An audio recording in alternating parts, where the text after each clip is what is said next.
ನಮಸ್ತೆ ಮಿತ್ರರೇ. ಕರಾವಳಿಯಲ್ಲಿ ಈ ಸನ ಹೇಳಿದರೆ ಅಕ್ಕಿಯಿಂದ ಮಾಡಿದಂತಹ ಅಕ್ಕಿ ಮತ್ತು ಸ್ವಲ್ಪ ಉದ್ದಿನ ಬೇಳೆಯನ್ನು ಹಾಕಿ ಮಾಡಿದಂತಹ ಸನ ಬಹಳ ಫೇಮಸ್, ಬಹಳ ರುಚಿಕರವೂ ಆಗಿರ್ತದೆ. ಅದಕ್ಕೆ ನಾವು ಒಂದು ಫರ್ಮೆಂಟ್ ಆಗಲಿಕ್ಕೆ ಒಂದು ವಸ್ತುವನ್ನು ಹಾಕ್ತೇವೆ. ಇವತ್ತು ನಾವು ರಾಗಿಯಿಂದ ನಾನು ಸನವನ್ನು ಮಾಡ್ತಿದ್ದೇನೆ. ಹಾಗಾದರೆ ಫರ್ಮೆಂಟೇಷನ್ಗೆ ನಾನು ಏನು ಹಾಕಿದ್ದೇನೆ? ಉದ್ದು 1.5 ಚಮಚದಷ್ಟು ಮಾತ್ರ ಹಾಕಿದ್ದು.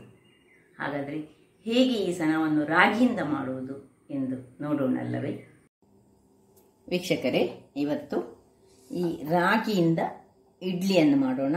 ಅಂದರೆ ಈ ಇಡ್ಲಿ ಮಾಡುವಾಗ ನಾನು ತುಂಬ ಉದ್ದಿನ ಬೇಳೆಯನ್ನು ಏನು ತೆಗೆದುಕೊಳ್ತಾ ಇಲ್ಲ. ನೋಡಿ, ಕೇವಲ ಇದರಲ್ಲಿ 1.5 ಚಮಚದಷ್ಟು ಉದ್ದಿನ ಬೇಳೆಯನ್ನು ನೆನೆಸಿಟ್ಟಿದ್ದೇನೆ, ಅರ್ಧ ಚಮಚದಷ್ಟು ಮೆಂತೆಯನ್ನು ನೆನೆಸಿಟ್ಟಿದ್ದೇನೆ. ಮತ್ತು ಈ ರಾಗಿ 150 ಗ್ರಾಮ್ಸ್ನಷ್ಟು ರಾಗಿಯನ್ನು ನಾನು 5-6 ಗಂಟೆಗಳ ಕಾಲ ನೆನೆಸಿಟ್ಟುಕೊಂಡಿದ್ದೇನೆ. ಮತ್ತು ಈಗ ಉದ್ದು ಸ್ವಲ್ಪ ತೆಗೆದುಕೊಂಡದ್ದು ಯಾಕೆ ಹೇಳಿದರೆ, ಈಗ ನಾನು ನ್ಯಾಚುರಲ್ ಫರ್ಮೆಂಟೇಷನ್ ಆಗಿ ಈ ತೆಂಗಿನ ನೀರನ್ನು ನಿನ್ನೆ ರಾತ್ರಿಯೇ ಇದನ್ನು ಒಡೆದು ಆ ನೀರನ್ನು ಬಾಟಲಲ್ಲಿ ಹಾಕಿ ಅದಕ್ಕೆ 1 ಚಮಚದಷ್ಟು ಸಕ್ಕರೆ ಹಾಕಿ ಇವತ್ತು ಬೆಳಿಗ್ಗೆ ಫುಲ್ಲು ಬಿಸಿಲಿನಲ್ಲಿ ಇಟ್ಟಿದ್ದೇನೆ. ಆದರೆ ಈ ಒಂದು ನ್ಯಾಚುರಲ್ ಫರ್ಮೆಂಟೇಷನನ್ನು ನಾವು ಮಾಡುವಾಗ ನೋಡಿ ಹೀಗೆ ನೋಡಿ, ಈ ಕಲರ್ ಬರ್ತದೆ. ಅದು ನ್ಯಾಚುರಲ್ ಫರ್ಮೆಂಟೇಷನ್ ಮಾಡುವಾಗ ನಾವು ಗಾಜಿನ ಬಾಟಲ್ ಅಥವಾ ಮಣ್ಣಿನ ಪಾತ್ರೆ ಅಥವಾ ಪಿಂಗಾಣಿ ಪಾತ್ರೆ ಅಂಥದ್ರಲ್ಲಿಯೇ ಅದನ್ನು ಮುಚ್ಚಿಟ್ಟುಕೊಂಡು ಸ್ವಲ್ಪ ಬಿಸಿಲಿಗೆ ಬೀಳುವಲ್ಲಿ ಇಟ್ಟುಕೊಂಡ್ರೆ ಒಳ್ಳೆ ಫರ್ಮೆಂಟೇಷನ್ ಆಗುವಂತಹ ಒಂದು ನಮಗೆ ಆ ನೀರು ಫರ್ಮೆಂಟ್ ಆಗ್ತದೆ. ಮತ್ತು ಈಗ ನಾವು ಇದಕ್ಕೆ ಹಾಕಿಟ್ರೆ ನಾಳೆ ಬೆಳಿಗ್ಗೆ ಈ ರಾಗಿಯ ಇಡ್ಲಿ ಬಹಳ ಸ್ಮೂತ್ ಆಗಿ ಬರ್ತದೆ. ಮತ್ತು ಅದಕ್ಕೆ ಪುನಃ ಸ್ಮೂತಿಗೋಸ್ಕರ ನಾನು ಇನ್ನೂ ಸ್ವಲ್ಪ ನೋಡಿ ಈ ಚಮಚದಲ್ಲಿ 3 ಚಮಚದಷ್ಟು ಈ ತೆಳು ಅವಲಕ್ಕಿಯನ್ನು ಸಮೇತ ತೆಗೆದುಕೊಳ್ತೇನೆ. ಈಗ ಇದನ್ನು ಚೆನ್ನಾಗಿ ತೊಳೆದುಕೊಂಡು ತರ್ತೇನೆ. ವೀಕ್ಷಕರೇ ನೋಡಿ, ಚೆನ್ನಾಗಿ ತೊಳೆದು ತಂದೆ. ತೆಳು ಅವಲಕ್ಕಿ ಆದರೆ ನೀವು ಆಗಾಗಲೇ ಹಾಕ್ಬೋದು. ನಿಮ್ಮದು ದಪ್ಪ ಅವಲಕ್ಕಿ ಇದ್ದರೆ ನೀವು ಮೊದಲೇ ಸ್ವಲ್ಪ 4-5 ಗಂಟೆಗಳ ಕಾಲ ಒಳ್ಳೆ ತೊಳೆದದಕ್ಕೆ ಸ್ವಲ್ಪ ನೀರು ಹಾಕ್ಕೊಂಡು ಇಡಬೇಕು. ಈಗ ನಾನು ಈ ತೊಳೆದ ಅವಲಕ್ಕಿಗೆ ಸ್ವಲ್ಪ ನೀರು ಹಾಕ್ಕೊಂಡು ಇಡ್ತೇನೆ, ತುಂಬ ಬೇಡ. ಈಗ ಸಣ್ಣ ಮಿಕ್ಸಿಯ ಜಾರಿನಲ್ಲಿ ನಾನು ಉದ್ದಿನ ಬೇಳೆ ಸ್ವಲ್ಪ ಅಲ್ಲ ಇರೋದು, ಅದರಿಂದಾಗಿ ಇದನ್ನು ಸಣ್ಣ ಜಾರಿನಲ್ಲಿ ಗ್ರೈಂಡ್ ಮಾಡ್ಕೊಳ್ತೇನೆ. ಗ್ರೈಂಡ್ ಮಾಡಿಗೆ ತರ್ತೇನೆ. ವೀಕ್ಷಕರೇ ಇಲ್ಲಿ ನೋಡಿ, ಇಷ್ಟು ಗ್ರೈಂಡ್ ಆಗುವಾಗ ಇದಕ್ಕೀಗ ನಾನು ಅವಲಕ್ಕಿಯನ್ನು ಹಾಕ್ಕೊಳ್ತಿದ್ದೇನೆ. ಅವಲಕ್ಕಿಯನ್ನು ಹಾಕಿ ಈ ನಾನು ಫರ್ಮೆಂಟ್ ಆಗಲಿಕ್ಕೆ ಇಟ್ಟಂತಹ ಇದನ್ನು ಈ ಒಂದು ಗ್ಲಾಸಿಗೆ ಅಥವಾ ಒಂದು ಲೋಟಕ್ಕೆ ನಾನು ಇದನ್ನು ಈ ಸಕ್ಕರೆಯಲ್ಲಿ ಏನಾದರೂ ಕಸ ಎಲ್ಲ ಇದ್ದರೆ ಸಾಧಾರಣ ಇದು 1 ತೆಂಗಿನಕಾಯಿಯ ನೀರು, ಅದಕ್ಕೆ ನಾನು 1 ಚಮಚದಷ್ಟು ಸಕ್ಕರೆಯನ್ನು ಹಾಕ್ಕೊಂಡಿದ್ದೇನೆ. ನೋಡಿ ಕಲರ್ ನೋಡಿ ಹೇಗೆ ಬಂದಿದೆ ಅಂತ. ಈಗ ಇದನ್ನು ಸ್ವಲ್ಪ ಇದಕ್ಕೆ ಹಾಕ್ಕೊಳ್ತೇನೆ, ಪುನಃ ಗ್ರೈಂಡ್ ಮಾಡ್ತೇನೆ. ಇಲ್ಲಿ ನೋಡಿ ವೀಕ್ಷಕರೇ, ಗ್ರೈಂಡ್ ಮಾಡಿ ಆಯಿತು. ನೋಡಿ ಹೇಗೆ ಅದು ಆ ಫರ್ಮೆಂಟ್ ಆಗಲಿಕ್ಕೆ ಹಾಕಿದಂಥ ನೀರನ್ನು ಹಾಕಿದ ಕೂಡಲೇ ನೋಡಿ ಸ್ವಲ್ಪ ಅಲ್ಲಿಗೆ ಅದು ಉಬ್ಬಿ ಬಂದಾಗೆ ಬರ್ತದೆ. ಈಗ ಇದನ್ನು ಒಂದು ಪಾತ್ರೆಗೆ ನಾನು ಶಿಫ್ಟ್ ಮಾಡ್ಕೊಳ್ತಿದ್ದೇನೆ. ಇದೇ ಪಾತ್ರೆಯಲ್ಲಿ ಈಗ ಇದರಲ್ಲೇ ಈ ಗ್ರೈಂಡರಲ್ಲೇ ನಾನೀಗ ರಾಗಿಯನ್ನು ಸಹ ಗ್ರೈಂಡ್ ಮಾಡಿಕೊಳ್ತೇನೆ. ನೋಡಿ, ರಾಗಿ ಗ್ರೈಂಡ್ ಮಾಡುವಾಗ ಈಗ ಉಳಿದ ಈ ನೀರನ್ನು, ಅಂದರೆ ಫರ್ಮೆಂಟ್ ಆಗಲಿಕ್ಕೆ ಅಂತ ಈ ಕೋಕೋನಟ್ ವಾಟರ್ ಉಂಟಲ್ಲ, ಫರ್ಮೆಂಟ್ ಆದದ್ದು, ಅದನ್ನು ಯೂಸ್ ಮಾಡ್ತೇನೆ. ನೋಡಿ ಸ್ವಲ್ಪ 2 ಬ್ಯಾಚಲ್ಲಿ ಗ್ರೈಂಡ್ ಮಾಡ್ತೇನೆ. ನೋಡಿ ಒಂದು ಸತಿ ಗ್ರೈಂಡ್ ಆಯಿತು. ನೋಡಿ ಇದನ್ನು ಇದಕ್ಕೆ ಹಾಕ್ಕೊಳ್ತಿದ್ದೇನೆ.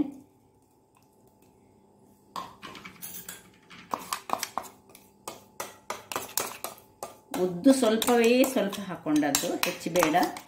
150 ಗ್ರಾಮ್ಸ್ನಷ್ಟು ನಾನು ಅಕ್ಕಿಗೆ ಇದರಲ್ಲಿ 1.5 ಚಮಚದಷ್ಟು ಉದ್ದು ತೆಗೆದುಕೊಂಡದ್ದು. ನೋಡಿ, ಉದ್ದು ಹೆಚ್ಚು ಹಾಕಬೇಕಂತ ಏನಿಲ್ಲ. ಈಗ ಉಳಿದ 2ನೇ ಬ್ಯಾಚ್ ಅನ್ಸ ನಾನು ಇದನ್ನು ಹಾಕಿ ಈ ತೆಂಗಿನ ನೀರು, ಫರ್ಮೆಂಟ್ ಆದ ತೆಂಗಿನ ನೀರನ್ನು ಹಾಕಿ ಗ್ರೈಂಡ್ ಮಾಡಿ ತರ್ತೇನೆ. ವೀಕ್ಷಕರೇ ನೋಡಿ, 2ನೇದು ಸೆಟ್ ಸಹ ಆಯಿತು. ನೋಡಿ, ಸ್ವಲ್ಪ ನಾವು ಹೆಚ್ಚು ರಾಗಿ ತೆಗೆದುಕೊಳ್ಳಿಲ್ಲ, ಅಂದರೆ 150 ಗ್ರಾಮ್ಸ್ನಷ್ಟು ಮಾತ್ರ ತೆಗೆದುಕೊಂಡದ್ದು. ಅದಕ್ಕೆ 1.5 ಚಮಚದಷ್ಟು ಉದ್ದು ತೆಗೆದುಕೊಂಡದ್ದು ನಾವು. ಈಗ ಇದಕ್ಕೆ ಸ್ವಲ್ಪ ಉಪ್ಪನ್ನು ಹಾಕೊಳ್ಳೋಣ.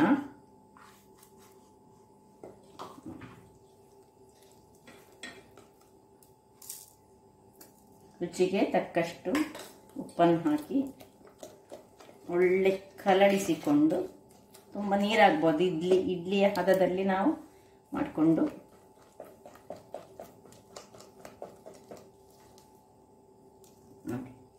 ಈ ಹೊತ್ತಿನಲ್ಲಿ ನಾವು ಅದಕ್ಕೆ ಈ 2 ಚಮಚದಷ್ಟು, ಅಂದರೆ ಈ ಚಮಚದಲ್ಲಿ 2 ಚಮಚದಷ್ಟು ಅಕ್ಕಿಯ ಪುಡಿ ಅಥವಾ ನೀವು ಅಕ್ಕಿ ತರಿಯನ್ನು ಸಹ ಹಾಕ್ಕೊಳ್ಬೋದು. 2 ಚಮಚದಷ್ಟು ಅಕ್ಕಿ ಹುಡಿಯನ್ನು ಹಾಕೊಳ್ತಿದ್ದೇನೆ ನಾನು.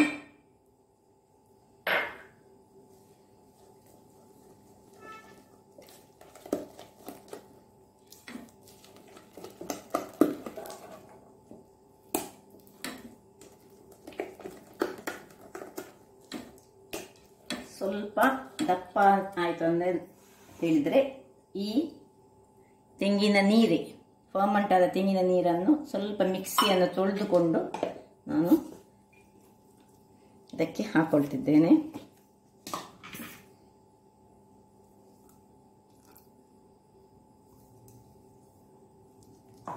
ಸೊ 1 ತೆಂಗಿನಕಾಯಿಯ ನೀರನ್ನು ನೀವು ಮಾಡಿಕೊಂಡ್ರೆ ಸಾಕಾಗ್ತದೆ ಇಷ್ಟಕ್ಕೆ.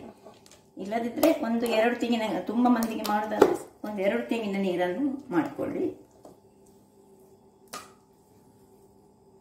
ಅದನ್ನು ಫ್ರಿಜ್ಜಲ್ಲಿ 2 ದಿವಸ ಇಟ್ಕೊಳ್ಬೋದು. ಮತ್ತು 3ನೇ ದಿವಸ ಆಗುವಾಗ ಅದು ಒಂದೊಮ್ಮೆ ಬೇರೆ ಸ್ಮೆಲ್ ಬರ್ತದೆ.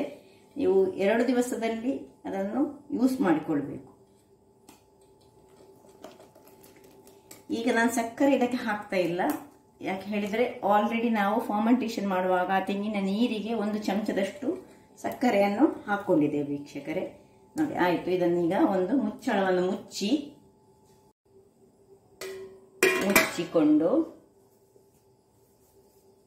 ಒಂದು ಬಟ್ಟೆಯನ್ನು ಕಟ್ಟಿ ಇಟ್ಕೊಳ್ಳೋಣ. ಅದರ ಮೇಲೆ ಒಂದು ವೆಯ್ಟನ್ನು ಇಟ್ಟು, ಒಂದು ಸ್ಪೂನ್ ಇಟ್ಟು, ನಾಳೆ ಬೆಳಿಗ್ಗೆ ಇನ್ನು ನಮ್ಮ ಕೆಲಸ. ವೀಕ್ಷಕರೇ ಇಲ್ಲಿ ನೋಡಿ, ಬೆಳಿಗ್ಗೆ ಆಗಿದೆ. ಈಗ ಹೇಗೆ ಹಿಟ್ಟು ಬಂದಿದೆ ನೋಡೋಣ. ನೋಡಿ ಹೇಗೆ ಬಂದಿದೆ ನೋಡಿ. ನಾನು ಒಂದೇ 1 ಚಮಚದಷ್ಟು ಉದ್ದಿನ ಬೇಳೆಯನ್ನು ಹಾಕ್ಕೊಂಡದ್ದು. ಬಟ್ ನಾನು ಫರ್ಮೆಂಟೇಷನಿಗೆ ತೆಂಗಿನ ನೀರನ್ನು ಹಾಕಿದ್ದೇನೆ. ಅದರಿಂದಾಗಿ ಒಳ್ಳೆ ಹೀಗೆ ನೋಡಿ ತೋರಿಸ್ತೇನೆ. ನೋಡಿ ನೋಡಿ ಹೇಗೆ ಬಂದಿದೆ ನೋಡಿ. ಒಳ್ಳೆ ಉಬ್ಬಿ ಬಂದಿದೆ. ಈಗ ಇಲ್ಲಿ ಗ್ಯಾಸ್ನಲ್ಲಿ ಸ್ಟೀಮರನ್ನು ಬಿಸಿಯಾಗಲಿಕ್ಕೆ ಇಡೋಣ.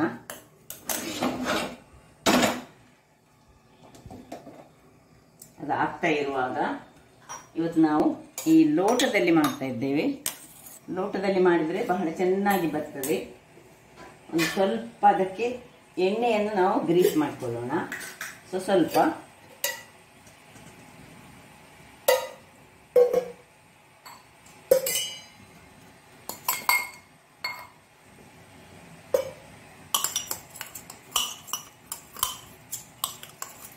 ಬ್ರಷ್ ಇದ್ದರೆ ಬ್ರಷಲ್ಲಿ ಯೂಸ್ ಮಾಡಿಕೊಳ್ಳಿ.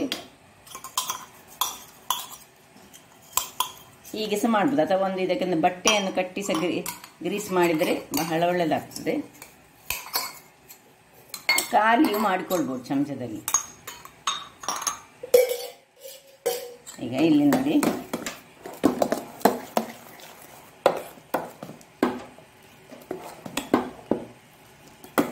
ಚೆನ್ನಾಗಿ ಒಮ್ಮೆ ತಿರುಗಿಸಿಕೊಳ್ಳೋಣ.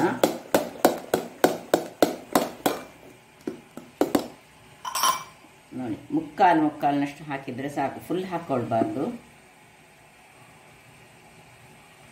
ನೋಡಿ ಇಷ್ಟು ಹಾಕಿದರೆ ಸಾಕು.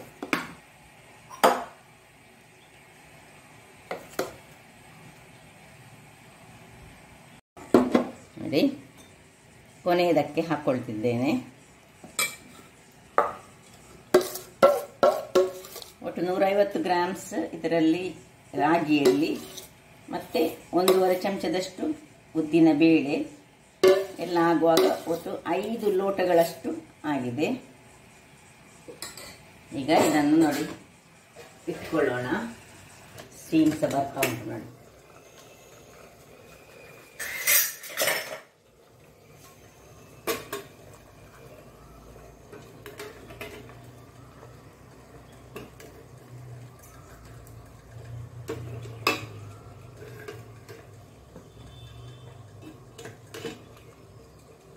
ಮುಚ್ಚಿ ಇನ್ನು ಒಂದು 15 ನಿಮಿಷಗಳ ಕಾಲ ಬೇಯಿಸೋಣ.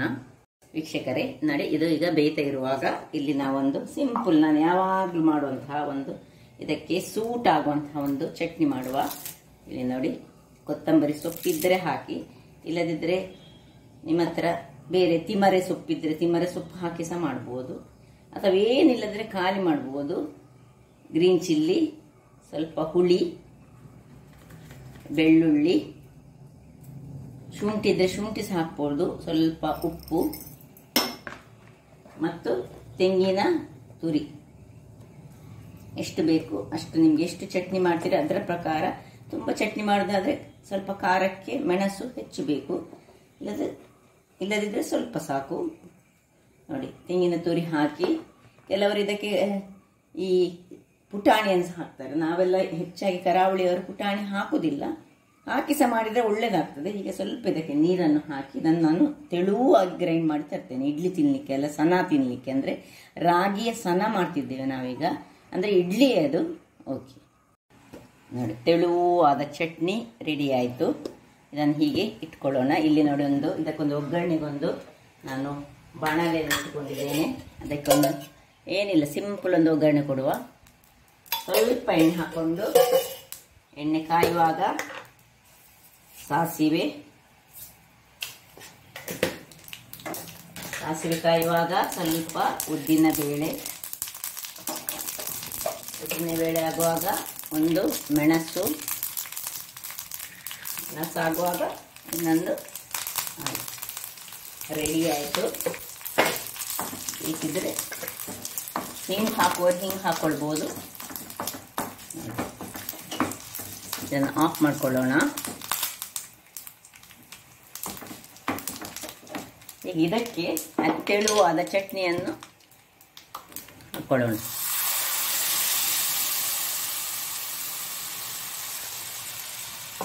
ಸ್ವಲ್ಪ ನೀರು ಮಾಡ್ಕೊಳ್ಳೋಣ. ಈ ಒಂದು ಸನ ತಿನ್ನಲಿಕ್ಕೆ ಸ್ವಲ್ಪ ನೀರು ಚಟ್ನಿ ಇದ್ರೆ ಬಹಳ ಚೆನ್ನಾಗಿರ್ತದೆ. ಸ್ವಲ್ಪ ನೀರನ್ನು ಹಾಕೊಂಡು ಉಪ್ಪೆಲ್ಲ ಚೆಕ್ ಮಾಡಿದ್ರೆ ಆಯಿತು. ಮಿಕ್ಸಿ ತೊಳೆದ ನೀರು ಹಾಕಿ ನೋಡಿ, ನೀರು ಚಟ್ನಿ ರೆಡಿ ಆಯಿತು. ವೀಕ್ಷಕರೇ ನೋಡಿ, ಈಗ 15 ನಿಮಿಷ ಕಳೆದಿದೆ. ಚೆಕ್ ಮಾಡ್ಕೊಳ್ಳೋಣ ಬೆಂದಿದೆ ಅಂತ.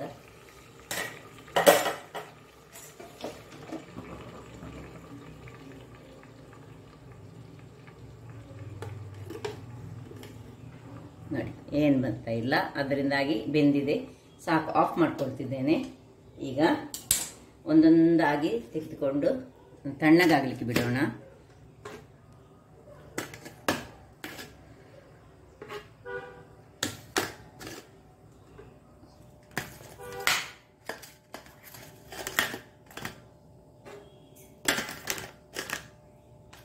ಇದರ ಮೇಲೆ ಒಂದು ಸ್ವಲ್ಪ ಚಂಡಿ ಬಟ್ಟೆಯನ್ನು ಹಾಕೊಳ್ಳೋಣ, ಹಿಂದಿನವರ ಕ್ರಮದ ಪ್ರಕಾರ.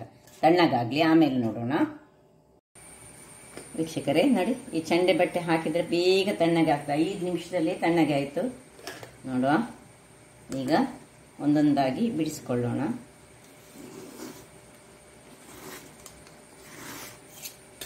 ನೋಡಿ ಹೇಗೆ ಬರ್ತದೆ, ನೋಡಿ ಹೇಗೆ ಬಂದಿದೆ. ಇದನ್ನೊಂದು ಶಿಫ್ಟ್ ಮಾಡುವ.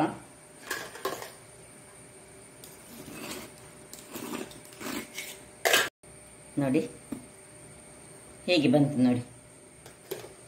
ಹೀಗೆಲ್ಲವನ್ನು ಸಹ ನಾನು ಎಲ್ಲ ತೆಗೆದು ನಿಮಗೆ ತೋರಿಸ್ತೇನೆ. ನೋಡಿ, ಎಲ್ಲ ರೆಡಿ ಆಯಿತು. ಈಗ ಇದಕ್ಕೆ ನೋಡಿ, ಇಲ್ಲಿ ನಮ್ಮ ಚಟ್ನಿ ಸಹ ರೆಡಿ ಉಂಟು. ಚಟ್ನಿ ಒಟ್ಟಿಗೆ ಸರ್ವ್ ಮಾಡಿ ಇದನ್ನು ಹೇಗೆ ಸಹ ತಿನ್ಬೋದು. ನೋಡಿ, ಚಟ್ನಿ ಆಗ್ತದೆ, ಅಥವಾ ಕೋಳಿಯ ರಸ ಆಗ್ತದೆ, ಅಥವಾ ಮೀನಿನ ರಸ ಆಗ್ತದೆ, ಸಾಂಬಾರ್ ಆಗ್ತದೆ, ಏನು ಇದಕ್ಕೆ ಸೂಟ್ ಆಗ್ತದೆ. ನೋಡಿ ಹೇಗೆ ಉಂಟು, ನೋಡಿ ಹೇಗೆ ಬಂದಿದೆ ನೋಡಿ. ಕಟ್ ಮಾಡಿದರೆ ಸಹ ಇದನ್ನು ಕಟ್ ಮಾಡಿ ಸಹ ತಿನ್ಬೋದು. ಹೀಗೆ ಸಹ ಯಾವುದೇ ಬಸ್ಸಾರು ಮಾಡ್ತಾರಲ್ಲ ಅದರಲ್ಲಿ ಸಹ ತಿನ್ಬೋದು, ಯಾವುದರಲ್ಲಿ ಸಹ ತಿನ್ಬೋದು. ಹಾಗಾದರೆ ನೋಡಿದ್ರಲ್ಲ, ಒಂದು ಸುಲಭ ರೀತಿಯಲ್ಲಿ ಸ್ವಲ್ಪವೇ ಸ್ವಲ್ಪ ಉದ್ದನ್ನು ಹಾಕಿ ನೋಡಿ ಹೇಗೆ ಬಂದಿದೆ ನೋಡಿ, ಹೇಗೆ ಅಷ್ಟು ಸ್ಮೂತ್ ಸಹ ಉಂಟು ನೋಡಿ. ಸ್ವಲ್ಪವೇ ಸ್ವಲ್ಪ ಉದ್ದ ಹಾಕಿದ್ದು ನಾನು. ನಿಮಗೆ ಬೇಕಿದ್ರೆ ಬೆಳಿಗ್ಗೆ ನಿಮಗೆ ಸ್ವಲ್ಪ ನೀವು ಇದರ ಬ್ಯಾಟರನ್ನು ಸ್ವಲ್ಪ ನೆಕ್ಕಿ ನೋಡುವಾಗ ಹುಳಿ ಅಂತ ಇದ್ದರೆ ಸ್ವಲ್ಪ ಬೇಕೆ ಸಕ್ಕರೆ ಅಥವಾ ಬೆಲ್ಲವನ್ನು ಹಾಕೊಳ್ಬಹುದು. ಆದರೆ ಬರುವುದಿಲ್ಲ, ಯಾಕೆ ಹೇಳಿದ್ರೆ ನಾವು ಫರ್ಮೆಂಟೇಷನ್ ಮಾಡುವಾಗ ಆ ತೆಂಗಿನ ನೀರಿಗೆ ನಾವು ಸ್ವಲ್ಪ ಸಕ್ಕರೆಯನ್ನು ಹಾಕೊಂಡಿರ್ತೇವೆ. ಸಪೋಸ್ ನಿಮಗೆ ಹಾಗಂತ ಅನಿಸಿದ್ರೆ, ಯಾಕೆ ಹೇಳಿದ್ರೆ ಮುಂಚಿನ ಒಂದು ಇದರಲ್ಲಿ ಒಬ್ಬರು ಕಮೆಂಟ್ ಮಾಡಿದ್ರು ನನಗೆ ಸ್ವಲ್ಪ ಅದು ಹುಳಿ ಬಂದಿದೆ ಏನಂತ. ಖಂಡಿತವಾಗಿಯೂ ಇಲ್ಲ. ನಿಮಗೆ ಹಾಗಂತ ಅನುಭವ ಆದರೆ ಸ್ವಲ್ಪ ಸಕ್ಕರೆಯನ್ನು ಸೇರಿಸಬಹುದು ಅಥವಾ ಬೆಲ್ಲವನ್ನು ಸೇರಿಸ್ಕೊಂಡು ಮಾಡ್ಬೋದು. ಆದರೆ ಏನು ಡಿಫರೆನ್ಸ್ ಬರೋದಿಲ್ಲ. ನೋಡಿ ಹೇಗೆ ಬಂದಿದೆ ನೋಡಿ.